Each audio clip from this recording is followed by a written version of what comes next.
Hello again, everybody. Welcome into Gamecock Central Radio. Emerson Phillips, joined by Matt O'Brien. We're going to break down this Gamecock loss to Texas A&M. 35-28 was the final on Saturday, and some positives to talk about, but some negatives as well. Matt, good to be with you again today. How are you, partner? I'm doing all right. How you doing, Emerson? Everything's good. You know, Gamecock fans a little disappointed with the loss to A&M, obviously, but I think spirits are pretty high, all things considered, because the Gamecocks were prohibitive underdogs in this ball game, and we had a tie game at halftime. Ended up being a pretty tight contest. Yeah, you know, they entered the game big-time underdogs by the media and from fans and analysts alike. But, you know, the team was really confident. They thought that they matched up pretty well with the team. And you know, Coach Elliott, with his energy and enthusiasm, he had the team believing that they could go in to a hostile crowd at Kyle Field and pull off the victory.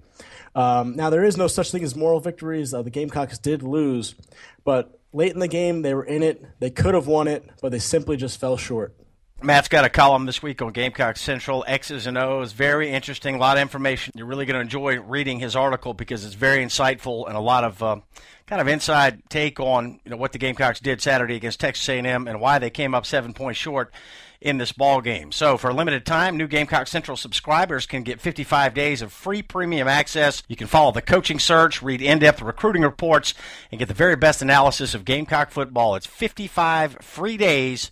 Just go to the Gamecock Central homepage to get signed up. Emerson Phillips and Matt O'Brien. Matt, let's start with the Gamecock defense here. And Kyler Murray, the high school sensation out of Allen, Texas, got his first college start for A&M. He had appeared in 5 games previously for the Aggies, but he had not started a game until Saturday, and this was kind of a new situation for Texas A&M. We didn't find out until late in the week that he would start, and he was very good. Yeah, you know, Kyler Murray is one of those guys who was one of the top prospects at the position coming out of high school, but in the eyes of Texas high school football fans, he's one of the best football players of all time from the state, right up there with Earl Campbell and Adrian Peterson. He had over 150 touchdowns in high school. He was an Under Armour All-American in both football and baseball. The kid was just a tremendous athlete, and of course his father played at Texas A&M, so he was raised into the game. He learned all the tricks from his father, and we saw on Saturday how polished he was as a true freshman making his first start. A&M produced a season-high 544 yards, including 321 on the ground, Matt, and Kyler Murray was obviously the central figure here. He ran 20 times for 156 yards and a touchdown, and the Aggies also got 122 yards in a TD on the ground from their running back, Trey Carson. So Gamecock struggles defensively against the run continue. Yeah, you know, I thought the use of the 4-1 and the 4-2 fronts just invited Murray and the Texas A&M offense to run that read option, that downhill rushing attack, of course, with James White and Trey Carson. They combined for over 150 yards. But Murray really killed the Gamecock defense with his legs. And he would just take off running, and he was finding open windows in the lanes. And one thing that I noticed, especially with the 4-1 fronts, is when I say they were inviting Kyler Murray to run, they really were. And Andre Ware, the analyst, the color commentator, he made a good point saying the Gamecocks line up and do the same thing over and over again, and it was with those 4-1 fronts that the Texas A&M offense seemed to have an automatic kind of check to those QB design runs. Kyler Murray would get the snap, and he'd just take off up the middle. And really, there was nothing Sky Moore, the other inside linebackers, could do with 2 or 3 offensive linemen running at them. It was giving Murray huge lanes to run through, and he capitalized. Yeah, he was very mobile. He looked very impressive, particularly considering it was first college start. And, Matt, not only was the rushing attack a problem for the Gamecock defense, Murray effective throwing the football as well. High completion percentage, 20 of 28 through the air for 223 yards, 1 touchdown, and I think perhaps most impressively with Murray, he did not turn the football over in this ball game. So the Gamecocks unable to create turnovers. And you mentioned in your column this week on Gamecock Central that covering slant routes in the passing game has been a big problem for South Carolina this year, and that was the case again Saturday against A&M. Yeah, you know, that's been a consistent theme that we've seen from the Gamecocks this season. And it's one of the more frustrating aspects of the many frustrating aspects of watching the South Carolina defense. It's just those huge open windows at the hash marks that allow for those easy inside slants. There's really nothing our corners or the linebackers can do with those giant windows because of the scheme, how they're set up. They're kind of designed for failure in that regard. If they go too wide to protect the slant, the quarterback will check those inside runs like we saw. But Kyler Murray He didn't attack over the top of the South Carolina defense like many expected to with those big receivers, Josh Reynolds and Ricky Seals-Jones. But because of the extra attention over the top, it allowed those huge windows. And Ricky Seals-Jones and Josh Reynolds had a day. They also combined for over 150 yards. And of course, Josh Reynolds had that wide open touchdown on that. I'd call it a slant hybrid post move, but he scored it. There was no one even on him. It was wide open, and they killed us on that all game. Yeah, we talked last week about how good the A&M wide receiver core is, and they lived up to that billing Saturday, didn't they? So, Matt, the covering the slants, part and parcel of a bigger problem, which seems to be the Gamecocks' defensive scheme as a whole. And you talked about Andre Ware, the SEC Network analyst, being very critical of the Gamecock defensive scheme during the TV broadcast on Saturday. And I talked with Scott Davis earlier in the week here on Gamecock Central about this exact matter. Andre Ware, very critical of the Gamecock defensive scheme. It wasn't players individually that he was calling out. It was the scheme as a whole. Yeah, and you can't really fault the players because they're kind of lining up and doing what they're taught to do. And when you're coming out in those 4-1, 4-2 fronts and you're not shifting or slanting the defensive tackles and the defensive ends the right way, it kind of allows the offense to just do what they do. It's very simple to read the defense, and it doesn't complicate things, which is especially critical when you're going against a true freshman quarterback like Kyler Murray. You have to make him think, and the Gamecocks failed to do that on Saturday. And despite the Gamecock defensive problems, Matt, they did come up with 3 consecutive stops in the fourth quarter when South Carolina was still, in the ball game and trying to find a way to score late and tie it. And the Gamecock defense forced 3 straight punts by a Texas A&M. So there were some positives here, and one of those was defensive end Darius English, who you pointed out in your column this week had a sack for the second game in a row. Yeah, Darius English is one of those guys who's been criticized over the past few years for not fully developing, and I think that's just unfair to him. He's obviously a tremendous athlete. He was a great high school player. I believe he was the co-player of the year in 6A in Georgia high school football. So he's obviously very talented. Unfortunately, he just hasn't developed the way that many thought he would, and I think that's in large part due to coaching. And it's not just with Darius English; it's with the other defensive linemen as well. They just seem to line up, and they don't have the technique needed to succeed at the SEC level, or really any level in Division I football, whether it be SEC or even the mid-major conferences. They don't have any of those natural pass moves that I saw from guys like Melvin Ingram, Devin Taylor, guys like that, guys who were talented, but also guys who were just solid contributors to the team, guys like Byron Gerardo and Aldrich Ford, who I also played with. They went out there, they had high motors, they played with great technique that they were taught from Brad Loing, and they played above their talent level. And that I just don't see from the defensive line. Another thing that frustrates me with the defensive line, and this is something that a lot of fans have seen, a lot of analysts as well, is the failure to move around the unit. They obviously don't shift like I discussed, but to have a guy like Dante Sawyer, who I believe is one of the more talented players in the conference, and just line him up and do the same thing over and over again, kind of make him ineffective in a way. It takes away from his talents and his versatility. He's the guy who can not only play over the middle as a defensive tackle like he is, but he could play as a defensive end. He could even stand up and rush and really pick apart the weakest link of offensive lines. And that's just something that the Gamecock defense, they just don't use. All right, let's talk more about the defense in a moment here. I want to find out, some possible changes that South Carolina could make to get a little bit better defensively. This is Gamecock Central Radio. Emerson Phillips with Matt O'Brien. You can get breaking Gamecock news alerts delivered to your email inbox. Just text USC to 42828. Text USC to 42828, or simply go to the Gamecock Central homepage. Matt, let's talk about the Gamecock offense for a moment here. You like the game plan from G.A. Mangus, and I felt like we saw some different looks. The play that stands out was the double reverse to Lorenzo Nunez that went for a 7-yard TD. So we saw some different things out of the Gamecock offense. They're trying to change things up. Yeah, if you talk to any of the former Gamecock quarterbacks, like I do often, they'll all tell you the same thing, and that's that G.A. Mangus can call some plays. He's a tremendous kind of self-scouter. He understands what each of his quarterbacks can do well, and he'll build a game plan that suits their best traits. For a guy like Orth, he was out there making plays with his arm and his legs, and the Texas A&M defense just didn't expect it. And then he went ahead and threw in Lorenzo Nunez into the mix and kind of let his athleticism show on that little reverse trick play that Nunez eventually kept and scored a touchdown on. And I'm actually looking forward to seeing that formation yet again later on in the season, and perhaps even to use Lorenzo Nunez as a little bit of wide receiver as well. I was going to ask you about Nunez. What kind of role do you see for him moving forward? We did not see him at quarterback. Perry Orth went the entire way for South Carolina, and do you expect to see Nunez back in at QB in certain situations? What about Pharaoh Cooper and the Wildcat? We didn't see either of these Saturday against A&M. It was Perry Orth all the way. Yeah, I think Coach G.A. Mangus built a comfortable game plan, or a game plan he felt comfortable with Orth in the offense. He felt that he could manage the offense properly. Lorenzo Nunez didn't make any appearances at quarterback, but he did have that one play. I think you will see a little bit more of a role from him, and it will probably be in those same packages. But don't be surprised if they call in some Wildcats with Nunez and Cooper on the field at the same time. And the thing is that Lorenzo Nunez is a terrific athlete. He could even line up at wide receiver.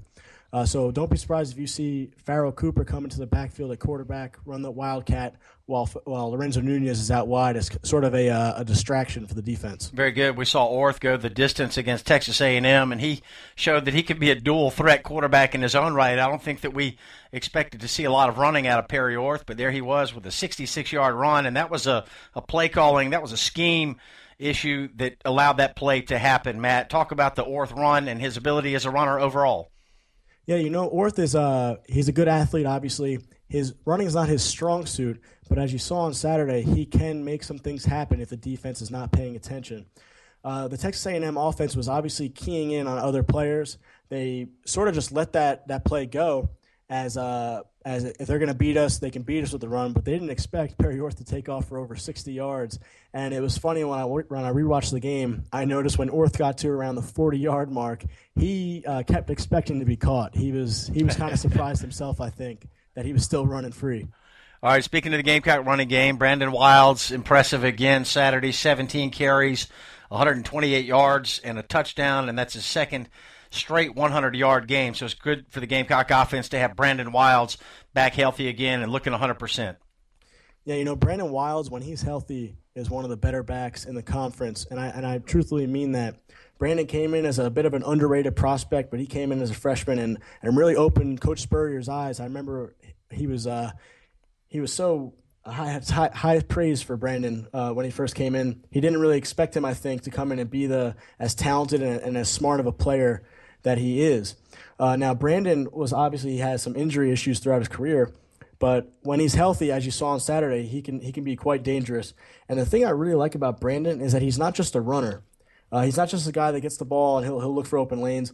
He excels in all three areas of the game, and that's running with the ball, that's catching the ball, and that's blocking. And he threw some blocks on Saturday that NFL scouts will love. And I'm not sure where exactly they have him rated. He's probably a day 3 guy, but he threw some blocks that will open your eyes. Matt, the latter portion of this Texas A&M loss on Saturday kind of reminded me of the end of the Kentucky game.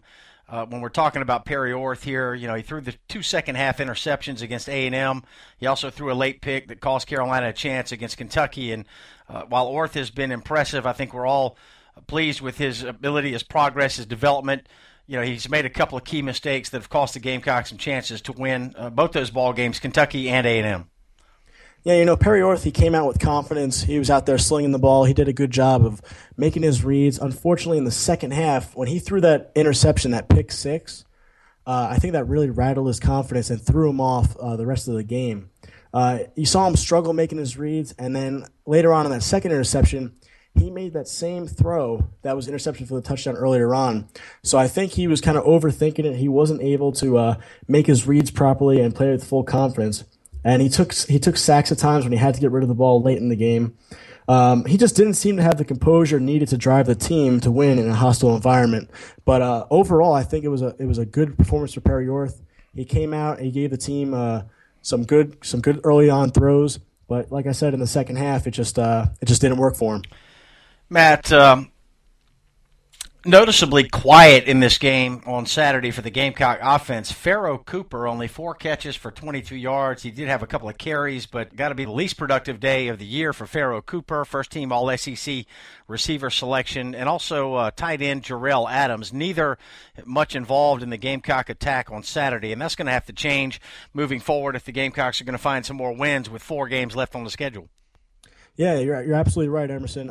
Pharaoh Cooper to get 6 touches in that game, that hostile environment on the road SEC game, to me just isn't enough. I know Coach G.A. Meng's had a good game plan, but I think they need to do a better job of getting him more involved, whether it be on those reverses or bring him in at Wildcat. He's obviously best at receiver. You kind of line him up in the slot and just get him the ball, watch him do his thing. And then Jarrell Adams, 1 catch for 1 yard. The guy is 6'6", 230 pounds, and provides a mismatch for just about any linebacker over the middle. He's a guy that needs targets. He's someone that can move the chains, get those first downs, especially on those 3rd and 7s, 3rd and 8s. He's a guy that should be the number 1 target for Perry Orth or whoever's at quarterback. And like I said, just 1 catch for 1 yard, it just isn't enough for me. He and Pharaoh Cooper need to be more involved moving forward. Emerson Phillips with Matt O'Brien here on Gamecock Central Radio. Appreciate you joining us today. We're recapping this 35-28 South Carolina loss to Texas A&M, and Gamecock Central Radio's got a new Android app. All you got to do is search Gamecock Central Radio. We've also got a new iPhone app coming out soon, and we're on iTunes. Simply search Gamecock Central Radio. Matt, back to the defense now for South Carolina. Just no game plan really in place, it seemed, to account for the running ability of Kyler Murray. While Murray had not started a game, I think we knew that he was a very capable runner, and there didn't appear to be much accounting for that with the Gamecock defensive scheme. So let's go back to the defense and talk about some changes that you think the Gamecock staff can make to help improve the defense against mobile quarterbacks, because the Gamecocks have still got to face Josh Dobbs from Tennessee. They've got Trayon Harris from Florida and Deshaun Watson, obviously, from Clemson, still to come on the schedule. Just 2 things right off the bat that can help is getting away from that 4-man with 1 linebacker or 2 linebacker fronts, and also getting the safeties up closer to line of scrimmage. If you have a running threat at quarterback, a guy who's going to run the read option and stuff like that, you can have your safeties back, because the linebacker is going to be highly stressed to focus on that running back. The defensive end is going to be cut out wide. That leaves a huge lane that a safety needs to fill, and they simply cannot if they're playing 15, 20 yards off the ball. I saw a bunch of instances on Saturday where Isaiah Johnson was coming down from 20 yards plus, and it was tough for him to take an angle. I saw him miss a tackle on Kyler Murray, where Kyler Murray went up the sideline and gave him a little stutter step. But in my opinion, you just can't put Isaiah Johnson in that kind of situation to fail. He's a great player. He's been tremendous for the Gamecocks this year in his first year since transferring from Kansas. But to have a guy like that playing 20 yards off the ball against a quarterback who runs, to me, just doesn't make a whole lot of sense. On top of that, the defensive line has to start mixing things up. You could use a 5-man front. Obviously, against a team like Texas A&M in their 3-4 wide receiver sets, you couldn't do that. But a team like Tennessee, I think you should definitely see more of that next week. All right, Matt, the Gamecocks' inability to stop the run this year has led to down and distance problems. It seems to me it's no secret that South Carolina's inability to produce turnovers this year is a direct result of down and distance problems. South Carolina giving up yards on the ground on 1st and 2nd down. If Carolina could put teams in more obvious passing situations, 3rd and 8, 3rd and 9, 3rd and 10, maybe the defense will be able to come up with some more takeaways. So how is South Carolina going to be able to do that moving forward? Well, the way our secondary has played, they've been playing, that softer coverage. So I don't think you can count on them to be the primary candidates to lead for takeaways and interceptions in that matter. But I think that the linebackers, who have been the bread and butter, so to say, of creating takeaways for the defense, needs to be put in better position to succeed in terms of dropping back into those zones. They were so worried because they were playing only with 1 or 2 other linebackers in the box that they were so stressed out by Murray's legs that they were kind of playing closer to the line of scrimmage, which caused them to get sucked up into the coverage. And what happened was they weren't able to drop deep enough into the necessary windows to pick off balls. I saw one on the Josh Reynolds touchdown where Sky Moore got sucked in, as well as T.J. Holloman. And Josh Reynolds went right inside Chris Lamons, and there was a huge window. I think that if they weren't as stressed out about Murray's legs, they would have been able to drop back further where they should have been and picked off the ball. Matt, we've been critical of the Gamecock defense, but the bottom line is that they did produce 3 consecutive stops in the fourth quarter, and they did give South Carolina an opportunity to score and tie this game, maybe win it late. So we've been critical of the defense, but they did play well in the fourth quarter, and that's something positive looking ahead to the final month. Oh, absolutely. And I don't mean to be sound overly negative of the defense. To give the South Carolina team a chance to win and put the offense back on the field to put points up on the board late in the game like that is just tremendous, especially out on the road in a hostile environment against a high-powered and talented offense like Texas A&M. Darius English and some of the other defensive linemen showed some promise. They just didn't do it on a consistent enough basis, and that to me just goes back to the technique and all that stuff and those deficiencies. But there are definitely some positives. I think that they look at this tape and they just understand that they cannot play with those 2 deep safeties and those 5-man boxes and expect to stop rushing quarterbacks like you'll see moving forward. But overall, giving the offense and the team a chance to win, I thought the Gamecocks defense did a good job of that. I know you like Dante Sawyer at defensive line. Talk about how he might be better used moving ahead. Yeah, Dante Sawyer was one of the best recruits they got this past year. He's just a tremendous athlete. He's one of those guys that has a good motor. He's got a good, powerful build, but he has longer arms, which could create separation between he and offensive linemen. They just don't move him around enough. He's kind of lined up in the same stance every time, doing the same slant right into the lineman. They know what they're expecting from him, so it makes him easier to block and account for from the offensive game plan. If they were to move him around, put him wide outside the offensive tackle, maybe even stand him over the center, it'll cause the quarterback and the offensive line to think, which will cause some hiccups in that offense. And the Texas A&M defensive line, I thought our offensive line, the South Carolina offensive line, did a good job against them, but especially in the run game, there were times in the passing game when the offensive line kind of failed. But one thing I liked that the Texas A&M defensive line did is they did those quick shifts as soon as Perry Orth got ready to snap the ball. And doing those shifts forced the South Carolina offensive lineman to jump. I saw the tackles jump, I think it was 3 times on the game. It calls false starts. And it's just those little things that South Carolina could do, but that they just don't seem to do it.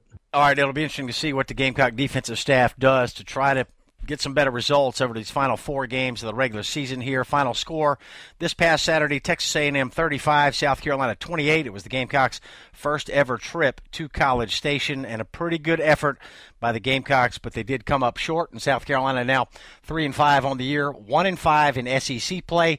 And Matt, now we've got a road trip to Tennessee coming up on Saturday, 4:00 kickoff in Knoxville. The Volunteers with some mixed results of their own this year. They're 4-4 overall, 2-3 in conference play, but coming off an impressive win Saturday night over Kentucky. They dropped over 50 points on Kentucky, and they scored 2 special teams touchdowns. And in Sean Elliott's press conference today, he talked about Tennessee special teams and what a role they could play in this game on Saturday. Tennessee very good on special teams. When you look at the Tennessee Volunteers as a whole, they're just a tough, energetic team with a lot of young, talented playmakers. They've obviously recruited well over the past few years, and it shows on the field. These guys play with confidence, swagger, and they're just out there having fun. Now, I know you look at them and you go, they're 4-4. How good could they be? Their 4 losses came by a total of 17 points to some pretty good teams. So they've been within those games. They could have won. They just couldn't pull it out in the end. This is an improving program. This is an improving team. Head coach Butch Jones has them headed in the right direction, and it stems from recruiting. I look at their offense, and you have guys like Joshua Dobbs, an athletic, electric runner at quarterback. He can also throw the ball. And then you have a 2-headed attack at running back in Jalen Hurd, who's one of my favorite players to watch in all college football, as well as Alabama transfer Alvin Kamara at running back. They move him around a lot. They do a good job. The wide receivers are also talented. And then you look at the defense, and they got Derek Barnett, who's perhaps one of the best defensive ends in all of college football. He finished second in the SEC among freshmen to Myles Garrett, who we saw last week in sacks. But I think Barnett has progressed a little better than Garrett has. Barnett plays a little bit of tackle, a little bit of end. They'll move him around like I think we should move Dante Sawyer. But they also have some players on the back end. Their linebacker, Jalen Reeves-Maben, is one of the best linebackers. He's one of the most active linebackers I've seen in the SEC this year. And then, like you were talking about, Emerson, on special teams, they got a return man by the name of Evan Berry. He's a little brother of Eric Berry. As you know, he was a tremendous player for the Tennessee Volunteers. He's returned 3 kickoffs for touchdowns this year. he'll likely be an All-American kick returner. The South Carolina kicker cannot send it his way on Saturday. Yeah, that'll be a point of emphasis for certain for the Gamecock football team coming up on Saturday.